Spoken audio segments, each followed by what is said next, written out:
Aligarh police का ये कहना है कि आप दंगा करने के आरोपी हैं। मुझको आज तक ये पता ही नहीं था कि मेरे ऊपर कोई केस है, क्योंकि दंगा भड़काना बहुत गंभीर इल्जाम है फहद साहब। तो ये झूठ है फिर मुकदमा। क्यों?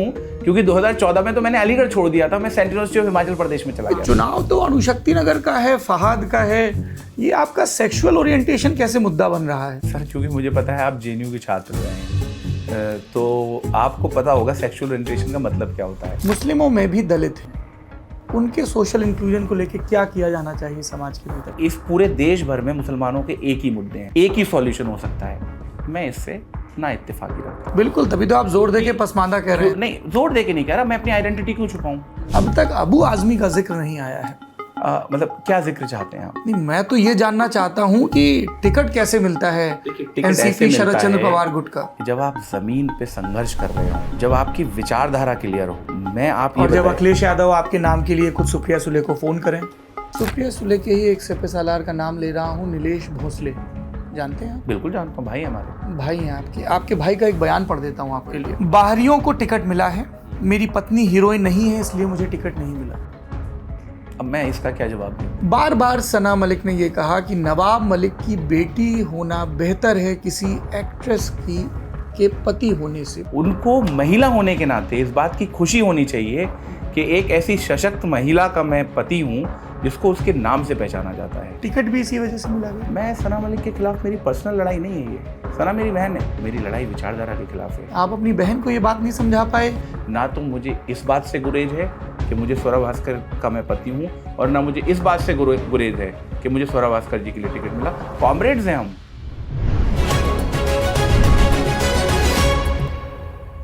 नमस्कार, मेरा नाम सौरभ द्विवेदी है। ये महाराष्ट्र के विधानसभा चुनाव हैं। राजनीतिक बयानबाजियों के इतर जनादेश की बारी आने को है। 20 नवंबर को चुनाव है और उसके पहले हम मिल रहे हैं महाराष्ट्र की जनता से और कुछ खास सीटों पर प्रत्याशियों से भी।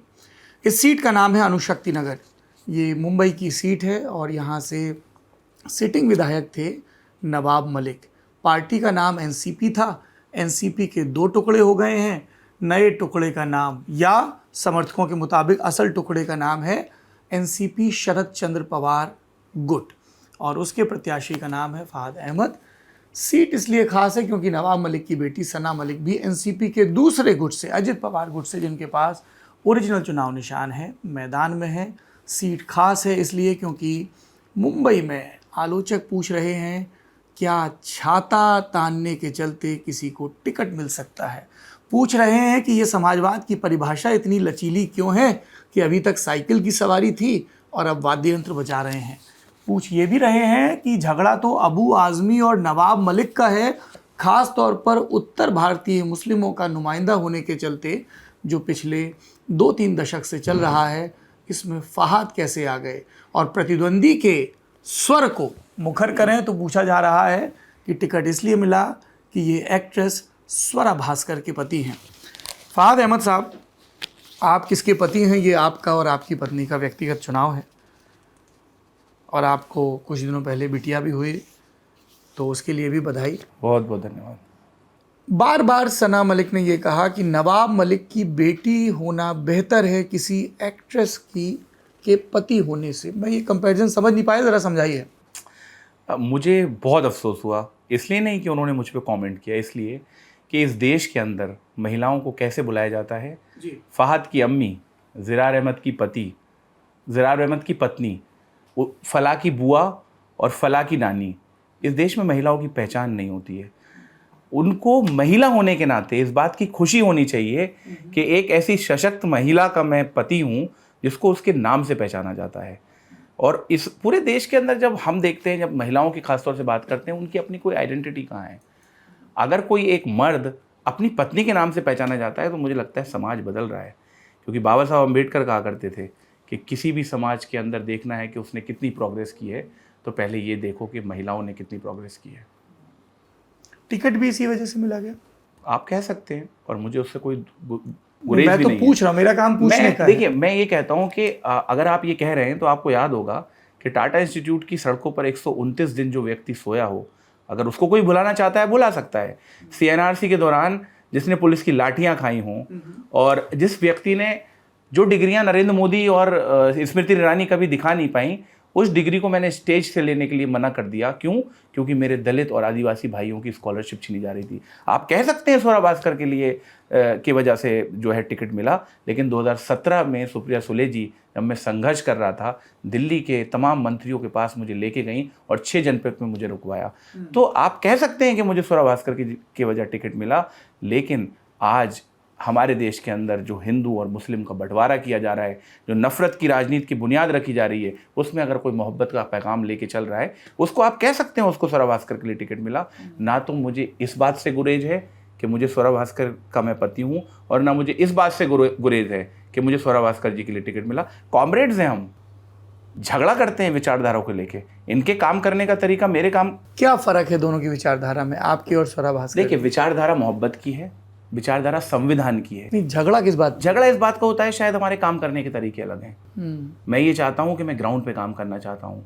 मैं सिर्फ और मुझे लगता है हमारी पोजिशनल ऑन्टोलॉजिकल पोजीशंस, अगर आप हम दोनों थोड़ा आसान भाषा में इस बात को समझा दें। देखिए, हम जिस पोजीशन से आते हैं, स्वरा एक upper caste upper class background से आती हैं, मैं एक पसमानदा मुसलमान हूँ। मेरा जो काम करने का तरीका है उसको हम उर्दू में हिकमत अमली कहते हैं।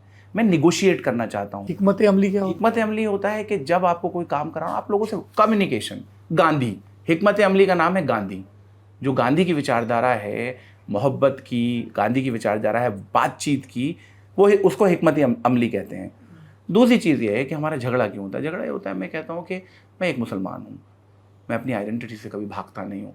मैं वो मुसलमान हूँ जो आता तो एक स्लम से है, लेकिन आज वो देश के सबसे बड़े पत्रकार के सामने बैठ के अंग्रेज़ी, हिंदी, उर्दू और थोड़ी टूटी फूटी मराठी में बात कर सकता है।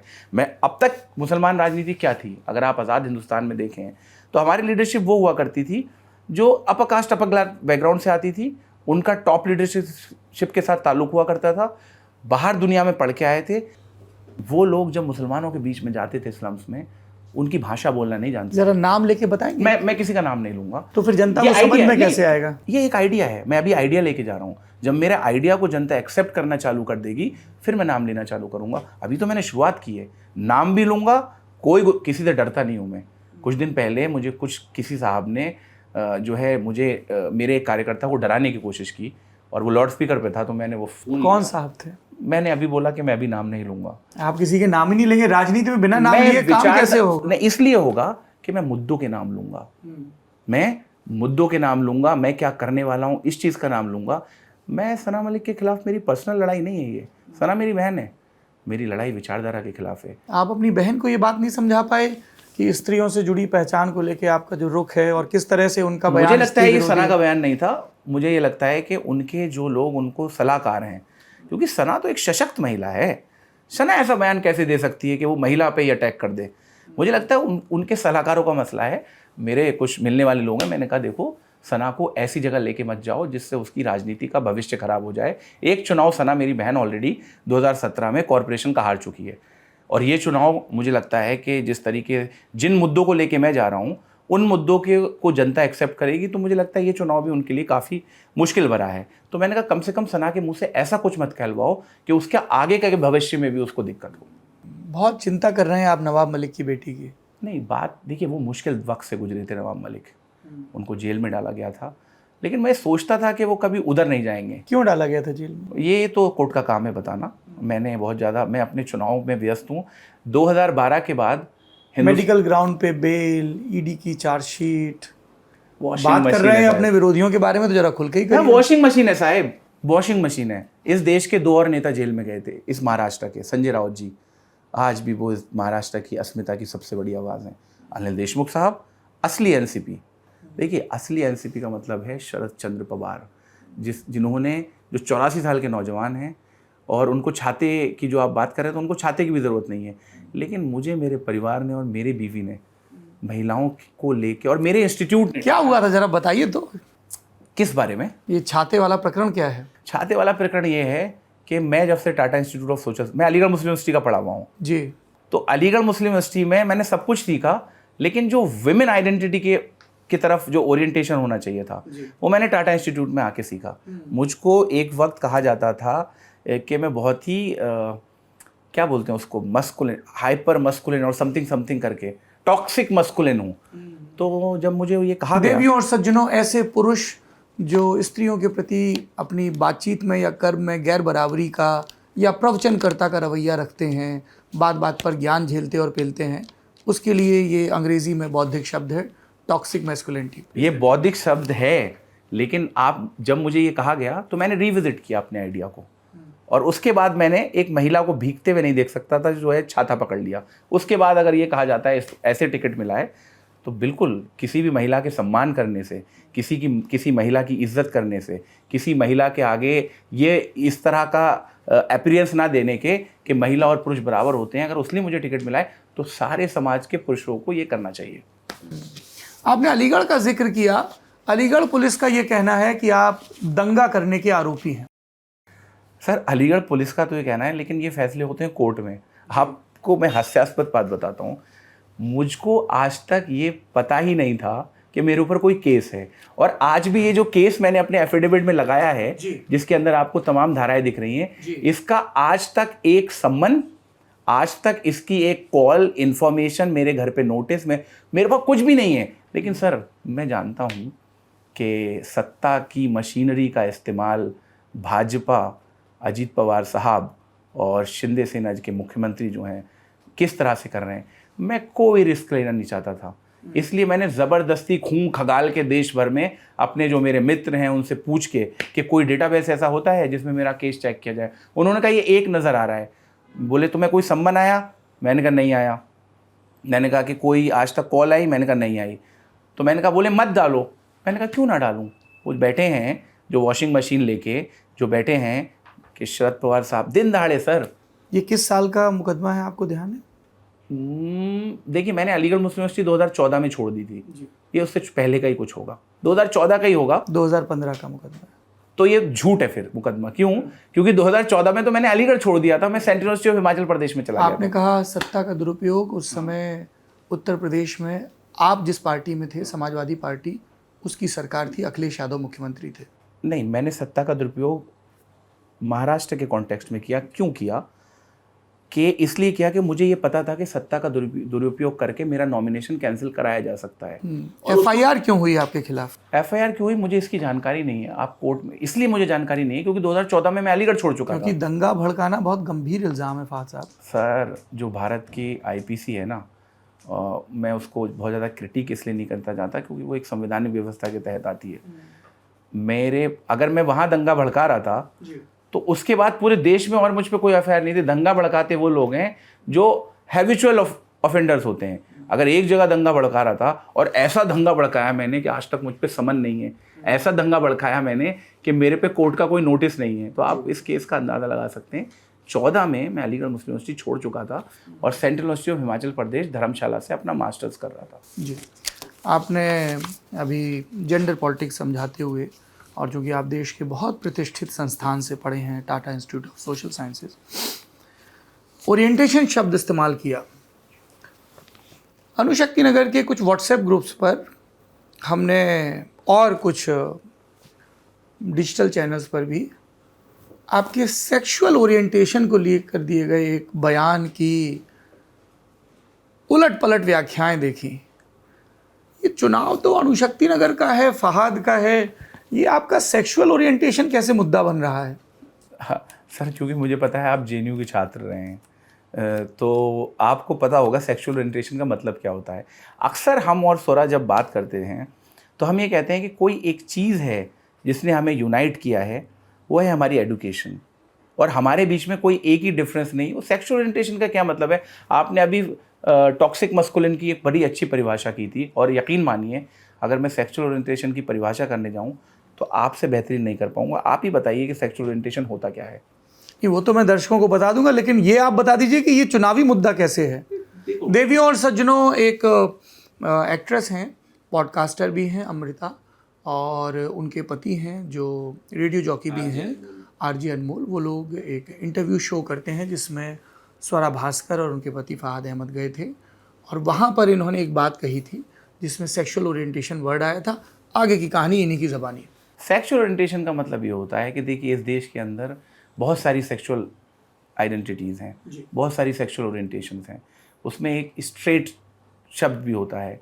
तो हमारा ये कहने का मतलब था कि एक हम दोनों जो है वो स्ट्रेट सेक्सुअल ओरिएंटेशन रखते हैं। स्ट्रेट का मतलब ये है कि एक मर्द एक औरत के प्रति, एक औरत जो है मर्द के प्रति आकर्षित होती है, उसको स्ट्रेट बोला जाता है। तो मैं अपनी पत्नी के प्रति आकर्षित हूँ, इसमें नया क्या है? हर पति को अपनी पत्नी से मोहब्बत और आकर्षित होना चाहिए। जो लोग नहीं होते हैं ना, वो बेईमान होते हैं। चलिए साहब, तो आपने अपनी बहन सना मलिक और उनके समर्थकों से कहा नहीं कि थोड़ा मुद्दों पे बात करिए, ये सेक्सुअल ओरिएंटेशन वाले? सर 10 साल विधायक रहे, 7-8 साल मंत्री रहे, एक स्कूल नहीं बना पाए, एक मेडिकल का महिलाओं के लिए, ये बहुत ही हाईली डेंस एरिया है, यहाँ पर कोई एक मैटरनिटी होम नहीं बना पाए।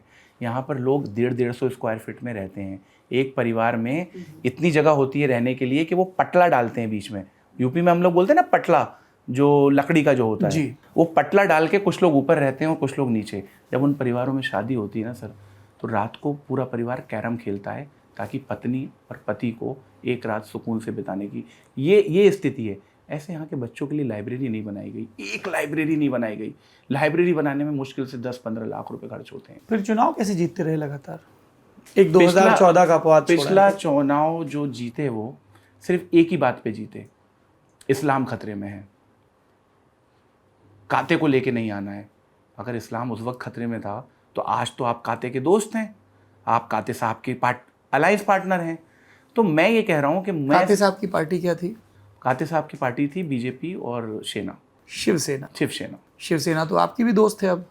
शिवसेना हमारी दोस्त है कॉमन मिनिमम प्रोग्राम पे। शिवसेना हमारी दोस्त है उद्धव साहब ठाकरे की जो 2.5 साल की गवर्नेंस थी इस मुद्दों पे। शिवसेना हमारी दोस्त है क्योंकि उनका हिंदुत्व घर जलाने के लिए नहीं, घर चलाने का हिंदुत्व की परिभाषा की गई है। जी, आप ये कह रहे हैं और मुझे बाल ठाकरे के 90 में दिए गए सब बयान और श्री कृष्ण आयोग की रिपोर्ट याद आ रही है।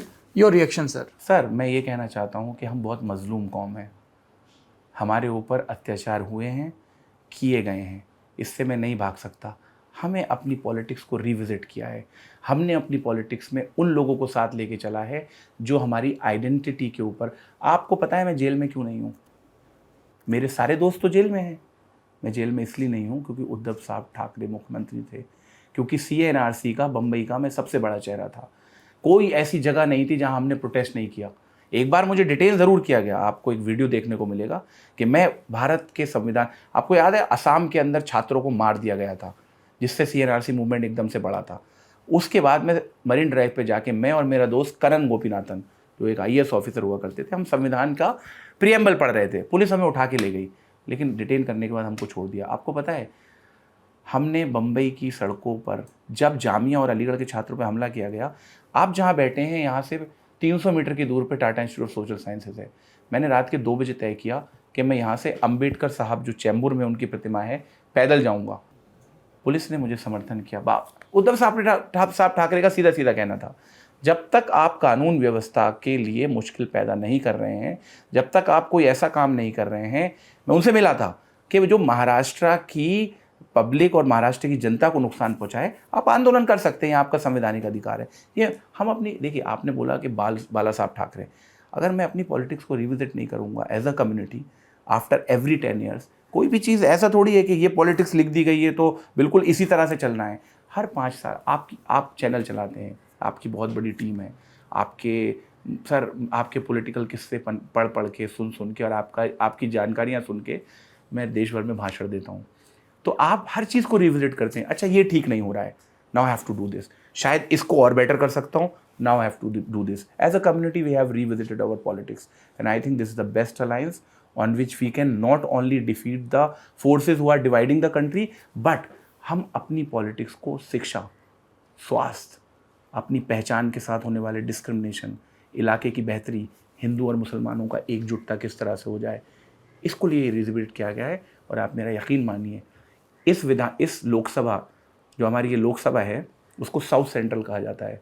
अनिल देसाई साहब जो बहुत ही कद्दावर नेता हैं शिवसेना के और उसको संभालते हैं हमारा जो सेना भवन है, वो व्यक्ति यहाँ से चुनाव लड़ रहे थे। मुस्लिम इलाकों में मुस्लिम औरतों ने रोज़े रखे थे, उनसे कभी मिली नहीं थी, उनको जानती नहीं थी। ये रिविजिट करना सक्सेसफुल रहा है। आज भी कोई बात होती है तो अनिल देसाई साहब मजबूती के साथ खड़े रहते हैं, शिवसैनिक जो है मजबूती के साथ खड़े रहते हैं। हमको और क्या चाहिए था?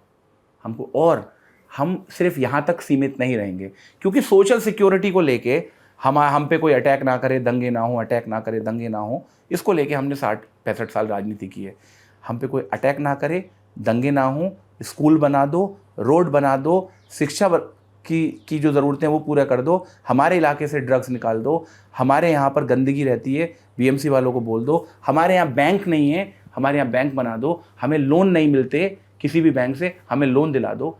ये सारी चीज़ें हमने ऐड कर दी हैं सिक्योरिटी के साथ। ये हुआ है पॉलिटिक्स को रिविजिट करने के बाद। और वो क्यों हुआ है? एक बात, ग्रामशी सर आपने पढ़ा होगा, ग्रामशी जो एक बहुत बड़े सोशियोलॉजिस्ट थे, पॉलिटिकल साइंटिस्ट थे, उन्होंने कहा था कि हेजेमनिक डिस्कोर्स को सिर्फ ऑर्गेनिक लीडरशिप काउंटर कर सकती है। मैं फहद नहीं हूँ, मैं वो ऑर्गेनिक लीडरशिप हूँ जो आती स्लम से है, लेकिन उसके पिताजी ने 2 वक्त की रोटी कम खा के, जिसने के परिवार में कभी किसी ने 10वीं पास नहीं की थी, उसको पीएचडी करा के आज देश के सबसे बड़े पत्रकार के सामने बैठ के इन मुद्दों को रखने की ताकत दी है। अंतोनियो ग्रामशी एक बड़े राजनीतिक विचारक हैं, और अगर आप कुछ नहीं पढ़ सकते हैं तो समय निकाल के उनकी जेल में लिखी गई डायरियाँ और राजनीतिक टिप्पणियाँ ज़रूर पढ़िए। शब्द एक इस्तेमाल हुआ हेजमनी, किसी भी किस्म के प्रभुत्ववाद या वर्चस्ववाद के लिए इस शब्द का इस्तेमाल किया जाता है। आपने कहा पीएचडी तो आपकी जमा नहीं हुई। अरे देखिए, आप भी शायद पीएचडी हैं, मुझे नहीं है। नहीं भाई साहब, आप पीएचडी नहीं है। हमने एमफिल के बाद हाथ जोड़ लिए पढ़ाई से, और पढ़ाई ने हमसे। ऐसा हुआ सर, पहले मैं एमफिल में, इंटीग्रेटेड एमफिल पीएचडी में मेरा एडमिशन था। मैं एमफिल में गया, सोचा 2 साल में बॉम्बे छोड़ दूंगा, ये मेरा प्लान था। क्योंकि बॉम्बे, मैं ना सर बड़ा सामाजिक व्यक्ति हूँ, जब तक मैं लोगों से मिल ना लूँ, पड़ोसियों के क्या हाल चल रहे हैं, तब तक मुझे मज़ा नहीं आता। लेकिन इत्तेफाक से मैं चुनाव लड़ लिया, चुनाव जीत गया, आंदोलन कर दिया, आंदोलन किया। 129 दिन सड़कों पे सोने के बाद मेरी डिमांड पूरी नहीं हो रही थी, तो डिग्री लेने से मना कर दिया। फिर बम्बई में एक नेटवर्क बन गया। मुझे लगा यार, बम्बई में उस आंदोलन को सर इस देश के बड़े अखबारात ने ये कहा था कि ये स्टूडेंट पॉलिटिक्स का रिवाइवल है।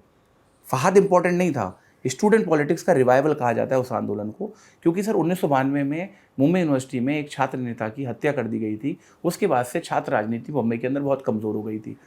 64 बार चाकू मारा गया था। 64 बार चाकू, वो बड़ी दर्दनाक, बहुत दर्दनाक घटना थी।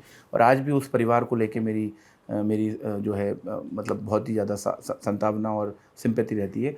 हुआ ये सर कि पीएचडी इसलिए नहीं हो पाई कि फिर ये डिग्री वापस कर दी, 6 महीने तक एडमिशन नहीं दिया, फिर कोर्ट गया, फिर एडमिशन मिला तो 1 साल तक गाइड नहीं मिल पाया, फिर गाइड मिला तो सीएनआरसी का आंदोलन चालू हो गया। सीएनआरसी का आंदोलन चालू हो गया तो वहाँ एक क्रांतिकारी स्वरा भास्कर मिल गई।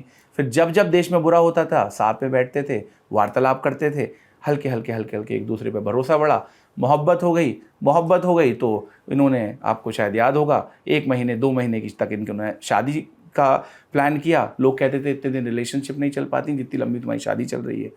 उसके बाद बच्ची हो गई, जो दुनिया की सबसे खूबसूरत नेमत और सबसे खूबसूरत गिफ्ट है। बट उसके बीच में भी मेरी बीवी डंडा लेके बैठती है मेरे पीएचडी को लेके। मेरे पिताजी ने मुझसे सिर्फ एक चीज़ मांगी है ज़िंदगी में कि तुझे अपनी पीएचडी पूरी करनी है। मेरा डेटा कलेक्शन हो चुका है, 3 चैप्टर में लिख चुका हूँ। क्या टॉपिक है? मेरा टॉपिक है आइडेंटिटी एंड सिटीजनशिप। मैं उत्तर प्रदेश के सहारनपुर के ज़िले में ये देख रहा हूँ कि हम दोनों नागरिक हैं, बट मेरी पहचान जो है मुसलमान है। मेरी पहचान, मेरी क्वालिटी ऑफ सिटीजनशिप पे जब मैं स्टेट के साथ इंटरेक्ट कर रहा होता हूँ, जब मैं पब्लिक स्पेसेस को एक्सेस कर रहा होता हूँ, जब मैं पॉलिटिकल मोबिलाइजेशन कर रहा होता हूँ, उस वक्त मेरी क्वालिटी ऑफ सिटीजनशिप पे क्या इम्पैक्ट पड़ता है रोज़मर्रा की ज़िंदगी में। बहुत बढ़िया। ये आपने भाई साहब इतनी सब बातें बताई, जिसमें 2-3 चीज़ें हम लोगों को भाषण देने की कला में जो सिखाई जाती है ना, कि कुछ फैक्ट्स को रिपीट करो।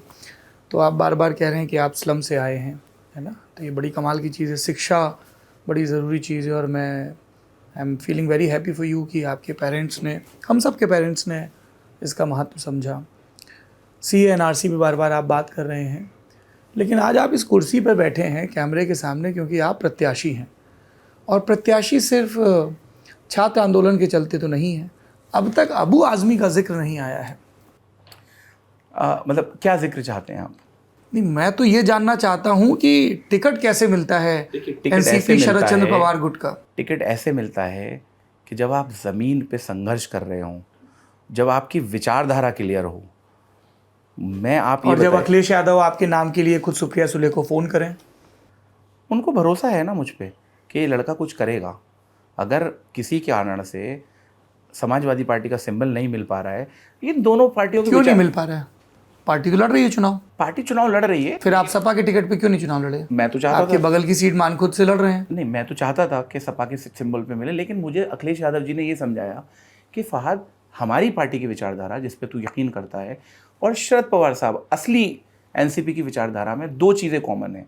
पहले चीज़ समाजवाद और दूसरी चीज़ सेकुलरिज्म। कोई ऐसा मुद्दा नहीं है जिसको लेके समाजवादी पार्टी में मैं बोल पाता था और शरद पवार साहब की पार्टी में बोल नहीं पाऊँ। अब मुद्दा क्या आता है? मुद्दा ये आता है कि मुझसे पूछा गया शरद पवार साहब असली एनसीपी के एक नेता के द्वारा कि तुम तो अभी पार्टी में नए आए हो, हम तुमको टिकट क्यों दें? तुम्हारा ये आपसे शरद पवार ने पूछा? नहीं, मैं नेताओं के देखिए, मैंने कहा मैं नाम नहीं लेता हूँ। अभी आपने कहा ना मुझसे पूछा गया। मुझसे पूछा गया, मैं व्यक्ति का नाम आपको क्यों बताऊँ? जी। कुछ पार्टी का प्रोटोकॉल होता है, कुछ पार्टी की मर्यादा होती है। अगर मैं एक मीडिया जर्नलिस्ट के सामने वो मर्यादा को तोड़ता हूँ तो मैं पार्टी का डिसिप्लिन तोड़ रहा हूँ, जो मुझे ना आज तोड़ना है और मैं कभी आगे 20 साल में कहीं रहूँगा। एनसीपी शरद पवार में ही रहेंगे? बिल्कुल रहूँगा। मुझ पे जो प्यार, वापस सपा में तो नहीं चले जाएंगे?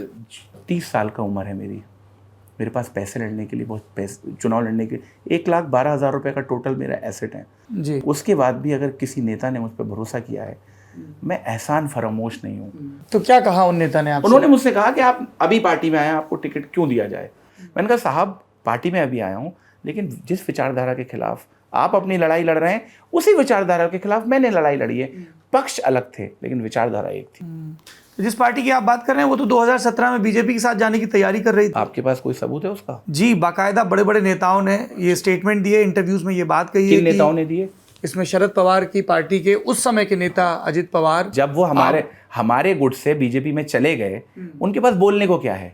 उनको ये नहीं पता कि वो लाडली बहन योजना का पूरे प्रदेश में जिक्र कर रहे हैं और वो अपनी बहन सुप्रिया सुले के नहीं हो पाए। कहते हैं वो अपनी बेटी को आगे बढ़ाना चाहते हैं। साहब, जब सरकार नहीं होती थी वो नेता विपक्ष हुआ करते थे, जब सरकार होती थी वो उप मुख्यमंत्री हुआ करते थे, जब सरकार होती थी वो एनसीपी के असली एनसीपी के प्रदेश अध्यक्ष होते थे। कोई भी ऐसा पद नहीं है। और सुप्रिया सुले ऐसी बहन जो मंच पे कहती है जो चाहिए था मिल जाता, वो बहुत ही, मतलब मैं आपको बताऊं, अगर आप सुप्रिया सुले जी से ज़रूर मिले होंगे, लेकिन उनका जो पॉलिटिक्स करने का तरीका है, मतलब वो इतना इम्प्रेसिव है।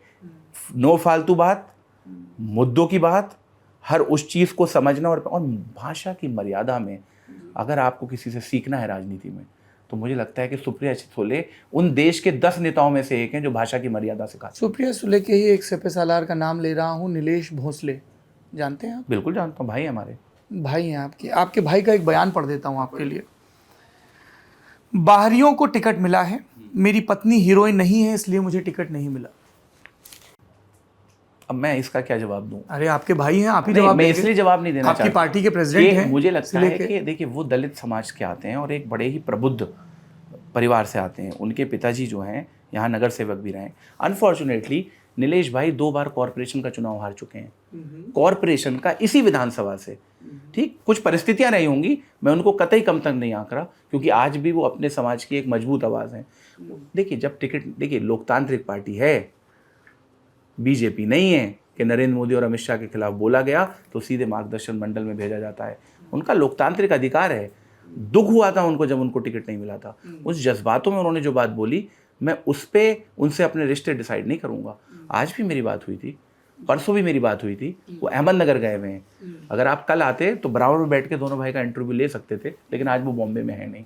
जी, वही तो लोग पूछ रहे हैं कि जिस जगह के वो पदाधिकारी हैं वहाँ पर नहीं है, कहीं दूसरी जगह है, क्योंकि देखिए उनका घर, उनका, चलिए अगर अहमदनगर के वो, आपने पूछा उनसे इस बयान के बारे में? नहीं पूछा। इसलिए नहीं पूछा कि मैं जज्बाती आदमी हूँ, मैं जज्बातों को महत्व देता हूँ। किसी एक बयान को लेके मैं उनकी ज़िंदगी भर की मेहनत को अगर कैंसिल कर दूँ तो मैं राजनीति के लिए नहीं बनाऊँ। मुझे पर आपने तो उनकी मेहनत कैंसिल कर दी ना, आप टिकट ले आए, वो दावेदार थे। देखिए, टिकट मिलना मेहनत कैंसिल करना नहीं। अब वो बैठे हैं, आपका बस्ता झंडा ढोएं, आपके लिए वोट मांगे, जीत गए तो आप नेता बन जाएं, फिर वो आपका झंडा ढोएं, हार गए तो उनके ऊपर आए कि उन्होंने विरोध किया, तो उनकी तो नेतागिरी खत्म कर दी आपने। पार्टी सर्वे कराती है, पार्टी ने सर्वे कराया था कि शरद पवार साहब की पार्टी, उसमें मेरा भी नाम था सर्वे में। आपका नाम कैसे था? आप तो उस पार्टी में थे ही नहीं। ये पार्टी सर्वे में पार्टी के बाहर के नेताओं को थोड़ी ये लेती है। सोचिए कि अजीत पवार और नवाब मलिक अपनी पार्टी में शरद पवार साहब की पीठ में खंजर घोष के दूसरी पार्टी बनाई। मैंने, मेरे नेता अखिलेश यादव जी ने ये मुझे बोल के भेजा कि ये अपनी पार्टी है, अपनी सेम विचारधारा है। आप भरोसा तो देखिए इस नादान से बच्चे के ऊपर नेताओं का। कुछ तो ऐसा कार्यकर्ता होने के नाते मैंने पार्टी के लिए किया होगा, कुछ तो मैंने पार्टी को बढ़ाने के लिए काम किया होगा कि मेरे नेता को मुझ पे इतना भरोसा है कि पार्टी में इसका मैं बदलवा भी दूंगा, लेकिन तब भी ये वही विचारों को लेके काम तो ये करेगा। बात आप अपनी पार्टी के काडर को नहीं समझा पा रहे हैं। बिल्कुल समझा पा रहा हूँ। आप सुनिए, एक और उम्मीदवार थे सोहेल सूबेदार साहब, उन्होंने अपना ऑफिस ही नहीं दिया। ये जो आपको बाहर प्रचार के व्हीकल दिख रहे थे ना, ये सोहेल सूबेदार भाई के हैं। एक और उम्मीदवार थे संजय कामले जी, एनसीपी के, और वो बड़े पुराने नेता हैं। वो मेरे प्रचार के प्रमुख व्यक्ति हैं कि प्रचार कैसे होना है। एक और उम्मीदवार थे नसीम सिद्दीकी साहब, वो मेरे लिए जो है लगातार वो कर रहे हैं, क्या बोलते हैं, प्रचार कर रहे हैं। आप नीलेश भोसले की बात कर रहे हैं, मेरा फ़ोन आपने मेरे पास रखने की इजाज़त नहीं दी है। मैं आपको उनका एक व्हाट्सएप दिखाता कि नीलेश भोसले ने इस विधानसभा को लेके जो पद यात्रा और जो प्रोग्राम जो बनाए थे कि पहले कहाँ जाना है, क्या यात्रा का रूट होगा, कैसे कैसे क्या करना है, उस व्यक्ति ने वो रूट मुझे दिया और कहा शरद पवार साहब की पार्टी का सिंबल, शरद पवार साहब की पार्टी को दोबारा जब तक वापस नहीं लाएंगे, एक एक कार्यकर्ता, एक एक पदाधिकारी आम सड़क पे भी लड़ेंगे और असेंबली में भी लड़ेंगे। अच्छा, आपको लग रहा होगा कि मैं इस एक चीज़ पे क्यों अटका हुआ हूँ, क्योंकि मेरे सामने एक और बयान है आपके पुराने नेता अबू आज़मी का। आपके नेता थे? हाँ बिल्कुल थे, अभी भी हैं? हाँ अभी भी नेता हैं वो, क्योंकि हम महाविकास आघाड़ी का पार्ट है ना। मेरे सपा अलग चुनाव लड़ रही है, सपा महाविकास आघाड़ी का पार्ट है। कुछ तो फिर अलग सीट क्यों, अलग से लड़ रही है? देखिए, कुछ जगहों पे कोई friendly फॉर्मल fight हो रही है, अलायंस? कुछ जगहों पे are friendly. You telling me sir कि समाजवादी पार्टी ने ऑफिशियली इस बात का ऐलान किया है कि वो महाविकास आघाड़ी का हिस्सा है, क्योंकि उन्होंने अलग से अपने कैंडिडेट दिए? सर मैं ये ऑफिशियली नहीं दूंगा। बट फिर मेरे पास फोन नहीं ऑफिशियल है। रिलीज ऑफ आज मैनिफेस्टो रिलीज हो रहा है, आज अबू आज़मी वहां पे होंगे क्या? हाँ मंच पे होंगे वो, 100% मंच पे होंगे। दूसरी चीज, आप हमारे अबू आसिम आज़मी साहब की जो बात कर रहे हैं, उनका सिर्फ अगर एक प्रचार का पोस्टर देखे जाते तो शरद पवार साहब, उद्धव साहब ठाकरे और राहुल गांधी, उनके कैंपेन का जो प्रोटोकॉल है वो ये है। क्योंकि उनका एक बयान है कि अगर अणुशक्ति नगर सीट से पवार साहब के पास मजबूत कैंडिडेट नहीं है तो मैं अपना कैंडिडेट देने के लिए तैयार हूँ। ये बयान अपने आप में इस बात को स्थापित करता है कि मैं छुरा भोग के दूसरी पार्टी में नहीं गया हूँ। मेरे ऊपर दूसरी पार्टी का भी इतना भरोसा है कि ये कहीं भी जाएगा, लोगों के लिए, मजलूमों के लिए खड़ा रहेगा, और खड़ा रहेगा सिर्फ उनके इमोशनल इश्यूज़ के लिए नहीं, उनके लिए जो उनकी रोज़मर्रा की ज़िंदगी की समस्याएं हैं उनको लेके भी काम करें। जी, आखिरी 2 सवाल। उद्धव ठाकरे पे मैंने आपसे सवाल पूछा, आपने बताया कि कम्युनिटी को रीविज़िट करने की ज़रूरत है। आपने यूनिफॉर्म सिविल कोड समेत तमाम मुद्दों पर शिवसेना, उद्धव ठाकरे का स्टैंड देखा है? देखिए सर, कुछ ऐसे मुद्दे हैं, मुझे लगता है आज भी उसको लेके कम्युनिकेशन चल रहा है। हम लोग विचार विमर्श कर रहे हैं कि हम किस तरह से शिवसेना की लीडरशिप को उन मुद्दों पर हम कॉमन कंसेंसस बना सकें। अभी आप कुछ दिनों बाद देखेंगे हर वो मुद्दा जो संवैधानिक है, जो बाबा साहब अम्बेडकर के संविधान के मुताबिक है, उस पर महाविकास आघाड़ी की सारी पार्टियां खड़ी रहेंगी। ये मेरा आपसे वादा है। आप चाहो तो एफिडेविट आपके पास है, उस पर मैं लिख के देने के लिए भी तैयार हूँ। वाई अणुशक्ति नगर टिस यहाँ पर है इसलिए? सर असल में बॉम्बे या में डेमोग्राफी ऐसी है, कई लोगों ने इसकी तरफ इशारा किया? कितनी डेमोग्राफी बताइए, मुसलमान कितने हैं? 24 से 25%। 24 से 25% मुसलमानों की आबादी में मुस्लिम नेता चुनाव लड़ते हैं? बहुत कम लड़ते हैं सर। नवाब मलिक तो लड़ रहे थे इतने सालों से। नवाब मलिक लड़ रहे थे, एक वो वाहिद ऐसे व्यक्ति थे जिन्होंने, मिले हैं कभी आप उनसे? अरे मेरी मुलाकात तो सर बड़ी खतरनाक थी उनसे। बताइए। हुआ क्या था कि CNRC का आंदोलन चल रहा था, उद्धव साहब ठाकरे मुख्यमंत्री थे, मैं किसी भी राजनीतिक पार्टी में नहीं था।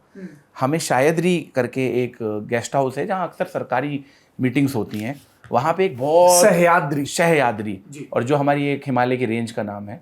मेरी प्रोनाउंसिएशन में हमेशा प्रॉब्लम इसलिए रही क्योंकि सर जहाँ से स्कूलिंग की वो ज़बान जो है वो कभी ठीक से कुछ शब्दों का प्रोनाउंस, कोई बात नहीं, भी वाला और मुझे लगता है कि करना वो ज़रूरी भी नहीं है, क्योंकि कोई अंग्रेज़ बाहर से आके हमें किसी शब्द की कोई परिभाषा अगर सिखा गए। नहीं, ये खालिस हिंदुस्तानी शब्द है, पर ठीक नहीं, है, स्वर और व्यंजन ठीक है दुरुस्त मैं करने में बताता हूँ समय हुआ लगता क्या है। सर, मैं हुआ क्या, आप हिंदी के में एमफिल किया है शायद आपने। जी सर। जितना मैंने आपके बारे में पढ़ा है, तो आपके सामने हिंदी की अरे नहीं पे भाई साहब, कोई भी ऐसा कुछ ज्ञान नहीं। देना जो है वो बहुत मैं ही- बस आपको सुनने के लिए आया हूँ, हाँ, तो बताइए। सर, तो बेसिकली क्या हुआ, एक डेलीगेशन था CNRC के मुद्दे पे लेके, तो उस पर चर्चा चल रही थी। उसका जो अपॉइंटमेंट था वो अबू आसिम आज़मी साहब ने लिया था, लेकिन और भी जो मुस्लिम विधायक थे वो भी शायद उद्धव साहब ठाकरे साहब के कहने पे, या उन्हें लगा कि ये इंपॉर्टेंट मीटिंग है, वो अपने कंसर्न्स भी रखने आ गए थे। तो होता यह है कि मैं जाता हूँ मीटिंग में, और मीटिंग चालू होती है, तो उद्धव साहब ने बहुत ही गंभीरता से सुना। तो मैं सर मैं बड़ा ही बेचैन आत्मा हूँ।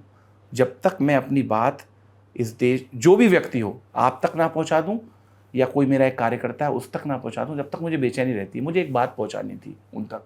उद्धव साहब ठाकरे ने कहा कि आप बिल्कुल चिंतित मत होइए, कोई NRC के नाम पर जो है डिटेंशन सेंटर में आपको नहीं डालने वाला है। मैंने प्रोटोकॉल तोड़ा, या मैंने सर हाथ खड़ा किया। उन्होंने कहा बोलिए।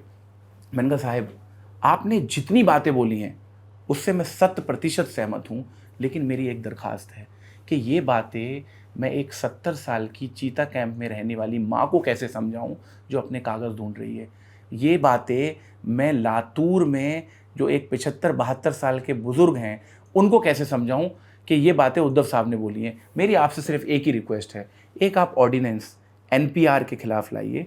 नेशनल पॉपुलेशन रजिस्टर था, जो कि स्टेट गवर्नमेंट को कराना था, ना कि सेंट्रल गवर्नमेंट को। और आपको याद होगा, नीतीश कुमार जी ने, ममता बनर्जी जी ने, केरला की सरकार ने, तमिलनाडु, कई सरकारों ने NPR के खिलाफ एक ऑर्डिनेंस लाया था। मैंने कहा सर, अगर आप इतना कर देंगे तो ये आपका अदना सा कार्यकर्ता और अदना सा एक्टिविस्ट लोगों के बीच में जाके वो दिखाएगा कि देखिए उद्धव साहब ने ये कर दिया है, आप चिंता मत करो, रात को रोने की ज़रूरत नहीं है, बहुत ज़्यादा आंदोलित होने की ज़रूरत नहीं है, सरकार हमारे साथ में है। इतना मेरा बोलना था कि वो मीटिंग में भगदड़ सी मच गई। और उसके बाद नवाब मलिक साहब आते हैं और कहते हैं, तू अपने आप को समझता क्या है, हम सरकार हैं, हमने जो कह दिया वो कह दिया। मैंने कहा साहब, साहब सर, मीटिंग में भगदड़ मच गई को थोड़ा विस्तार से समझाइए। विस्तार का मतलब ये है कि वो क्या बोले उद्धव ठाकरे? उद्धव साहब ठाकरे ने कहा बिल्कुल हम इस पे फैसला लेते हैं। मीटिंग में भगदड़ मचने का मतलब ये है कि साहब को कहीं जाना था। जब मीटिंग खत्म हो गई थी उसके बाद मैंने हाथ खड़ा किया था, लेकिन उद्धव साहब का दिल बड़ा था। उन्होंने कहा ये नौजवान बच्चा गंदी सी शर्ट पहना हुआ है, शायद क्या बोलना चाहता है मैं सुन लूँ। तो उन्होंने मुझे सुना। मीटिंग में भगदड़ बनने का मतलब है कि वो मीटिंग खत्म हो चुकी थी, इसलिए लोग आने जाने लगे। लेकिन नवाब भाई आते हैं, CNRC जैसे गंभीर मुद्दों पे मुझे डांटना और चिल्लाना चालू कर देते हैं। और एक और वार्तालाप है मेरी उनसे। मैं TISS में जब था, अंग्रेज़ी अखबार मुझे बहुत छापते थे क्योंकि मैं आंदोलन कर रहा था, छात्र राजनीति का रिवाइवल हो रहा था, मेरे मुद्दे जो है संवैधानिक मुद्दे थे, दलित और आदिवासियों के लड़ रहा था। सर, एक बार एक घटना और सुनाना चाहता हूँ। एक प्रोफेसर थे, उन्होंने मुझसे कहा कि तू मुसलमान है, तुझे क्या पड़ी है ये दलितों के मुद्दों को लेके जो है पूरे देश में जो है उसको मुद्दा बनाने की, और तू क्यों इतनी मेहनत कर रहा है, सो नहीं रहा, ये नहीं कर रहा। मैंने कहा सर, आपने तो मुझे सिखाया था कि हमारा लोगो है री इमेजिनिंग फ्यूचर। आपने ही तो मुझे सिखाया था कि हज़ारों साल से दलितों को शिक्षा से दूर रखा गया है। अगर मैं उनकी लड़ाई नहीं लड़ूंगा तो इसका मतलब मैं आपका अच्छा स्टूडेंट नहीं था। तब मुझे नवाब मलिक जी का कॉल आता है, कहते हैं बड़े छप रहे हो अंग्रेज़ी अखबार में। अच्छा, मैं इसको समझ ही नहीं पाया कि इसका मतलब क्या है। बोले ये मेरी विधानसभा है। मैंने कहा सर, मैं जानता हूँ आप क्योंकि पहले समाजवादी पार्टी में थे, आप उत्तर प्रदेश के रहने वाले हैं, आपको कौन नहीं जानता। तो देखिए, असल में नवाब भाई, कुर्सी जो है ना सर, वो इंसान को घमंडी बनाता है। आगे फिर बात में आगे क्या हुआ? आगे कुछ नहीं हुआ। मैंने उनकी बात देखी, मैं बदतमीज़ नहीं हूँ, मैं किसी से बदतमीज़ी नहीं कर पाता। अगर कोई व्यक्ति, हाँ, अगर कोई ऐसी बात बोलता है जो किसी समाज को दुख पहुंचाती है, तो मैं अपनी जी जान लगा देता हूँ, मैं ज़बान से बदतमीज़ी नहीं करता। ये कुर्सी लोगों को घमंडी बना देती है। सर, मैं जब भी नमाज़ पढ़ता हूँ और दुआ करता हूँ, एक बात बोलता हूँ, या अल्लाह मेरे दिल को नरम रखना, मेरा दिल कभी सख्त ना हो, क्योंकि कुर्सी ने अगर मेरा दिल सख्त कर दिया तो मैं भूल जाऊँगा कि मैं कौन था, मैं कहाँ से आया हूँ। जब मुझे टिकट की चिंता थी कि मुझे मिलेगा या नहीं मिलेगा, मैं सुबह 6 बजे 6:30 बजे उठ जाता था और मैं TISS की उन्हीं सड़कों पे जाके थोड़ी देर बैठता था। और मैं आपको बता नहीं सकता कि जो व्यक्ति जहाँ से आता है, अगर एक बार उसको दोबारा वहीं जा रहा है, बहुत सुकून मिलता नहीं, जाना तो आपको है ही, क्योंकि पीएचडी भी जमा करनी है है। भाई बिल्कुल सर, मेरी बीवी, मेरी सास, माय मदर इन लॉ जो जेएनयू में professor professor Ira Bhaskar, professor Ira Bhaskar, और मेरे पिताजी ज़िरार अहमद साहब, इन तीनों लोगों ने ऐसा, मैं विधायक बनूं या मैं विधायक ना बनूं, आपको मैं डॉक्टर फहाद अहमद के तौर पे अगले 6 महीने में मिलूंगा। कैमरे पे दावा कर रहे हैं दावा भाई साहब, सर, देख क्योंकि लीजिए। सर सारा काम हो चुका है ना, बस 1 या 2 चैप्टर लिखने हैं और रिविजिट कर। दलितों की बात कही, मैं अली अनवर साहब की एक किताब पढ़ रहा था, मुस्लिमों में भी दलित हैं, उनके सोशल इंक्लूजन को लेके क्या किया जाना चाहिए समाज के भीतर, बताइए सर। सर देखिए, असल में एक प्रॉब्लम मुस्लिम पॉलिटिक्स के साथ क्या हुई थी कि उसको हमेशा, और महादलित भी हैं, महादलित भी हैं, मुसलमानों की पॉलिटिक्स को हमेशा होमोजेनियस लेंसेज से देखा गया कि इस पूरे देश भर में मुसलमानों के एक ही मुद्दे हैं, एक ही सॉल्यूशन हो सकता है। मैं इससे ना इत्तेफाकी रखता हूँ। बिल्कुल, तभी तो आप जोर दे के पसमानदा कह रहे हैं। नहीं, जोर दे के नहीं कह रहा, मैं अपनी आइडेंटिटी क्यों छुपाऊं। सर मैं इंटरसेक्शनैलिटी पे यकीन करने वाला व्यक्ति हूँ। आप परिभाषा हिंदी में कर दीजिएगा क्योंकि मुझे नहीं आती। इंटरसेक्शनैलिटी जो है, कास्ट के लाइंस पे, क्लास के लाइंस पे, जेंडर के लाइंस पे जी। मुसलमानों के बीच में है। मेरा ये मानना है कि हर स्टेट के मुसलमानों के मुद्दे अलग हैं और उनके सॉल्यूशंस अलग हैं, तो हमको इसको होमोजेनियस आइडेंटिटी की तरह पेश नहीं करना चाहिए, हमको इसकी इंटरसेक्शनैलिटी को एड्रेस करना चाहिए, ताकि जो दलित और महादलित और जो पसमानदा मुसलमान हैं उनका रिप्रेजेंटेशन कहीं ना कहीं आगे जाके मेन स्ट्रीम में बढ़े। देवियों और सज्जनों, पसमानदा शब्द इस्तेमाल किया जाता है जिसको आप सामान्य बोलचाल की भाषा में ओबीसी, अदर बैकवर्ड क्लास कहते हैं, और आप विस्तार में जाएंगे तो अशरफ, अजलफ, ये सारे आपको विभाजन दिखेंगे। इंटरसेक्शनैलिटी का मतलब है कि आपकी कई आइडेंटिटीज़ हैं और वो कैसे एक दूसरे के साथ संवाद कर रही है। मसलन मैं एक पुरुष हूँ, ये मेरी एक पहचान है, उत्तर प्रदेश से हूँ, हिंदी भाषी इलाके से हूँ, हिंदी मीडियम स्कूल में पढ़ा हूँ, ये दूसरी पहचान है। तो यदि मैं किसी दूसरे पुरुष से संवाद कर रहा हूँ जो फ़र्ज़ करिए कि दिल्ली के डीपीएस स्कूल में या मुंबई के अंबानी स्कूल में पढ़ा है, तो पुरुष के तौर पर हमारी साझा पहचान है, लेकिन मीडियम ऑफ इंस्ट्रक्शन के तौर पे हमारी पहचान अलग है। तीसरी हमारी धार्मिक पहचान होती है, चौथी हमारी जातीय पहचान, और राजनीतिक गोलबंदियों के हिसाब से भी। इन सब के बीच आपस में किस तरह का संवाद होता है, इसी को इंटरसेक्शनैलिटी कहते हैं। एक मुस्लिम के तौर पे आप अल्पसंख्यक हो सकते हैं, लेकिन हो सकता है कि आप किसी ज़मींदार परिवार से आए हों, और हो सकता है कि आप किसी सवर्ण समाज से आए हो लेकिन अति गरीब हों। तो इस तरीके से बहुत सारे विभाजन हैं जिसके लिए समाज विज्ञान में और राजनीति विज्ञान में इस इंटरसेक्शनैलिटी शब्द का इस्तेमाल किया जाता है। ठीक, बहुत बहुत धन्यवाद। जेएनयू में पढ़ते पढ़ते हम सब थोड़े मास्टर तो बन ही जाते हैं। और टीआईएसएस को सर बॉम्बे का जेएनयू कहा जाता है। वाह साहब वाह, इसको बाकायदा एक तमगे की तरह लिया जाए, क्योंकि जेएनयू देश के सर्वश्रेष्ठ शिक्षण संस्थानों में है। जी, आपको तो मुंबई ही कहना चाहिए क्योंकि आप शिवसेना के दोस्त हैं। मैं मुंबई ही, और बड़ा संघर्ष हुआ है बिल्कुल इस राज्य को बनाने को लेकर। जी, है ना। हुतात्मा चौक तो गए ही होंगे आप? बिल्कुल गए हैं साहब। कभी इसमें दिलचस्पी हो तो बांचेंगे कहानी की किस तरीके से पहले नेहरू सरकार के दौरान 3 राज्य बने थे, एक गुजरात, एक महाराष्ट्र और एक द्विभाषी मुंबई। उसके बाद नए सिरे से आंदोलन हुआ और मुंबई को महाराष्ट्र में मिलाया गया। कितने ही सर्वे हुए, जिसमें एक सर्वे टिस का भी था बाद के दिनों में, जो मराठी भाषियों के पिछड़ेपन के स्तर को लेकर, नौकरियों में उनकी सहभागिता को लेकर हुआ। बहरहाल ये सब अकादमिक बहसें चलती रहेंगी। फिलहाल वक्त है जनादेश का। ये पूरी बातचीत आपको कैसी लगी कमेंट बॉक्स में ज़रूर बताइए, क्योंकि अंततः आपको ही फैसला करना है कि किसका इकबाल बुलंद होगा और किसके कहे में दम है। आपने इतना समय दिया, बहुत बहुत शुक्रिया, बहुत धन्यवाद, शुभकामनाएं।